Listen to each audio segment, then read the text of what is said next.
అస్సలాముఅలైకుం welcome to my channel వంట రుచులు వంట చిట్కాలు. ఈరోజు రెసిపీ వచ్చేసి సుల్తానా గ్రేప్ జ్యూస్ అండి. దానికి కావాల్సిన పదార్థాలు ఏంటో తయారు చేయ విధానం ఏంటో చూద్దాం. 250 గ్రామ్స్ కిస్మిస్ తీసుకున్నాను, 250 గ్రామ్స్ గ్రేప్స్ తీసుకున్నాను, green grapes, custard powder 4 tablespoon, ఒక cup of sugar, 1 litre milk తీసుకొని ఇలా బాయిల్ చేసుకోవాలి. ఈ కస్టర్డ్ పౌడర్లో కొంచెం వాటర్ యాడ్ చేసుకొని ఇలా కలుపుకోవాలి. ఈ పాలు వేడెక్కగానే దీంట్లో కస్టర్డ్ పౌడర్ యాడ్ చేసుకోవాలి. లైట్గా కలుపుకోవాలి. ఒకసారి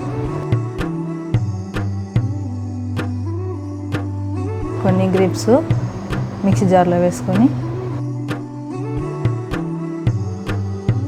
సగం దాకా తీసుకొని గ్రేప్స్ జార్లో వేసుకోవాలి. సగం కిస్మిస్ కూడా తీసుకొని జార్లో వేసుకోవాలి. ఒక కప్ షుగర్ తీసుకొని మిక్సీ జార్లో వేసుకోవాలి. ఒకసారి అంతా గ్రైండ్ చేసుకొని పాలు కొంచెం వేడి అయ్యి కదా కస్టర్డ్ పౌడర్ తోటి వేరే బౌల్లోకి తీసుకుందాం. ఈ పాలని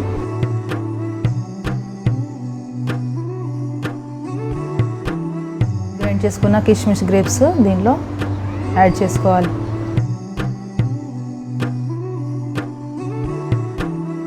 యాడ్ చేసుకుని ఇదంతా ఒకసారి కలుపుకోవాలి.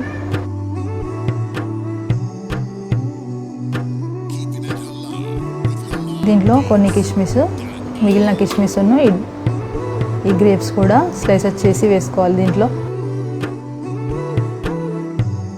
ఒకసారి అంతా కలుపుకొని కొన్ని స్లైసెస్ చేసుకున్న గ్రీన్ గ్రేప్స్ దీంట్లో యాడ్ చేసుకోవాలి. కొన్ని కిస్మిస్ కూడా యాడ్ చేసుకోవాలి. రెడీ అయిపోయిందండి సుల్తానా గ్రేప్ జ్యూస్. దీన్ని సర్వ్ చేసుకునేటప్పుడు 1 టేబుల్ స్పూన్ తేనె వేసుకొని సర్వ్ చేసుకుంటే చాలా టేస్టీగా ఉంటుంది. ఈ రెసిపీని మీరు ట్రై చేసి చూడండి. అలాగే లైక్ చేయండి. వీడియో నచ్చినట్లయితే షేర్ చేయండి, సబ్స్క్రైబ్ చేయండి. Thank you for watching. Allah Hafiz.